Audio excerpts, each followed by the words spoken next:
which means that they can be kind of pulled in all different types of directions. I mean, look at Ontario Premier Doug Ford. If you tried to create a through line between the various decisions that he's made since forming government in 2018, it would be virtually impossible. I think at best you could characterize it as a kind of populism that, all things being equal, is inclined towards the interests of, I'm already losing it. And in a way, I think that's telling. Doug Ford's supporters, though, are going to say, Sean Speer, you don't know what you're talking about. We have won elections. We won another majority. In fact, populism is the future of the conservative movement. We're similar to Donald Trump. Donald Trump was out of the game for a couple of years. He came roaring back, and look at him now. He's doing well. He's an exemplar of the modern conservative movement.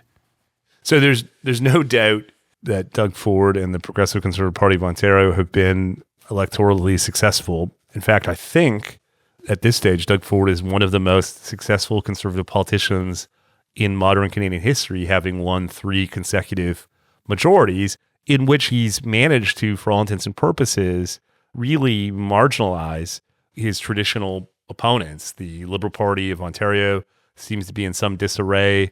The New Democratic Party, similarly, I think faces a lot of big questions. So if we were scoring the Ford legacy on politics alone, there's no doubt that he would perform well. Is he a conservative?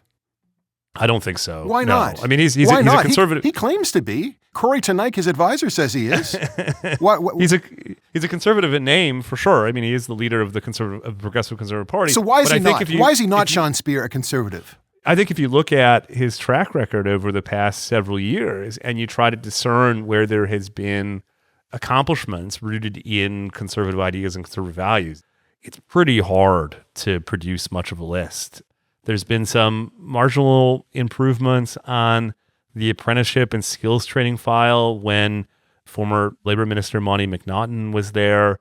I suppose if one was motivated by these issues, you would say that he has liberalized the distribution and sale of alcohol, but on public spending, on taxation, on deficits and debt, on introducing a greater role for private involvement in the healthcare system, for addressing some of the excesses of identity politics in the province's education system, to dealing to any number of issues that would animate small c conservatives, I think it's fair to say, and this isn't hyperbole, that there's very little to distinguish between the Ford government's governing record and that of its Liberal predecessor. In some ways, I might have disagreed with the Wynne government's policies, but at least she was being her authentic self. When it comes to Doug Ford, no one knows what it means to be his authentic self. It is a government that kind of careens from one issue to the other without that framework or through line that I was talking about earlier.